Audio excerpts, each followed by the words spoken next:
Hi guys, I'm Bobbie Taff. I'm with the SALT program and I'm going to be sharing my testimony. The earliest form of church I can ever remember being in is the Mormon church. God was never shown to me as someone I could have a relationship with. He was more like a standard to reach.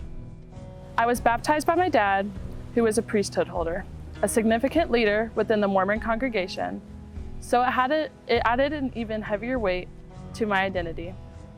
I was actually able to hold value in the church and in who I was. Everything was as perfect as it could be in life. My family was really tight-knit. We were heavily involved in the church, and I knew exactly what to expect from life and who I was going to be.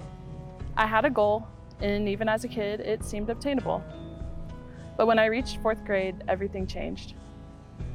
A relative moved in, and my family started to suffer from many forms of abuse. My brother developed an addiction to drugs, and my dad even lost his job, so we lost our home and had to move in with a foster family. All this pressure brought on many struggles for my parents' relationship, which led them to split temporarily on and off for years. And over these years, we had stopped attending church. It was almost like faith never existed at all. I remember the only times God was brought up was to wonder why everything had happened. God wasn't a concept in our family anymore. We lost all sense of family, actually. Our identity was so strongly sewn into who we were perceived to be that nothing was left when it was gone. So who were we? We had mountains of baggage and shame to carry and nowhere for it to go. However, that's the thing about life. It moves on. And I went through the rest of school never attending church. I attended a youth group a couple of times, but I was still left with this lack of achievement. I had no idea who I was or what I should even do with my life anymore.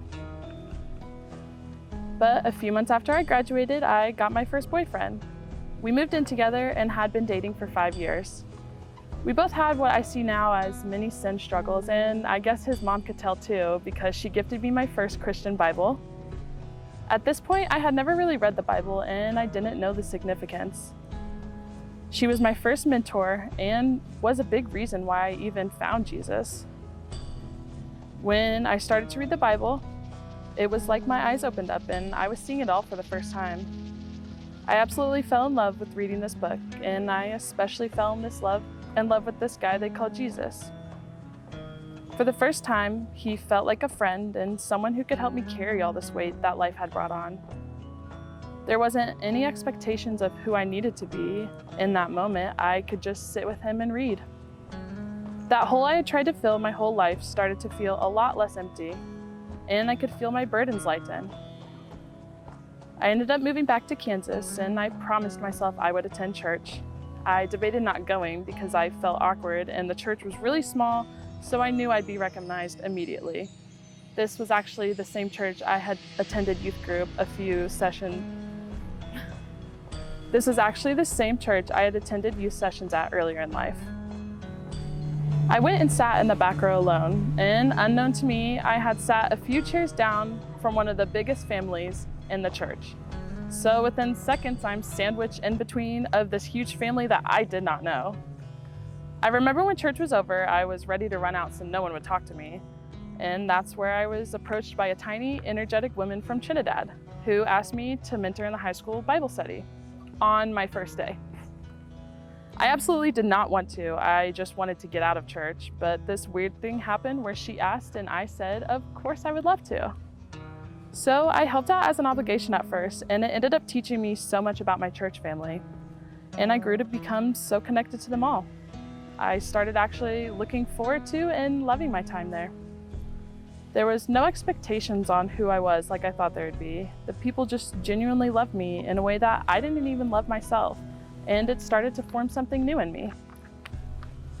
It reminded me so much of this Jesus I had fallen in love with, so I involved myself in everything that I could, even if I didn't feel qualified or feel like I fit into the space, and it changed my life. Becoming a follower of Jesus taught me a lot about being alone and the life of a sacrificial servant. I lost a lot of people, and I lost a lot of myself in the process. But what I have gained and have to gain through Jesus will forever outweigh any earthly treasure. He's shown me how much His peace and love can fill the heart, and He saved me in more ways than a person can imagine being saved. Matthew 7:18-20 says, "A good tree cannot bear bad fruit, and a bad tree cannot bear good fruit. Every tree that does not bear good fruit is cut down and thrown into the fire. Thus, by their fruit, you will recognize them." What I thought might hold me back from Jesus is the exact reason He got on the cross for us all. I let Him prune the rotten fruit out of my life, and He gave me a reason to keep going. He gave me the people and the experiences to relate to, and even allowed me to help other people who are hurting and lost. He began to grow good fruit in my life, just like He does in anyone's life who chooses to surrender to Him.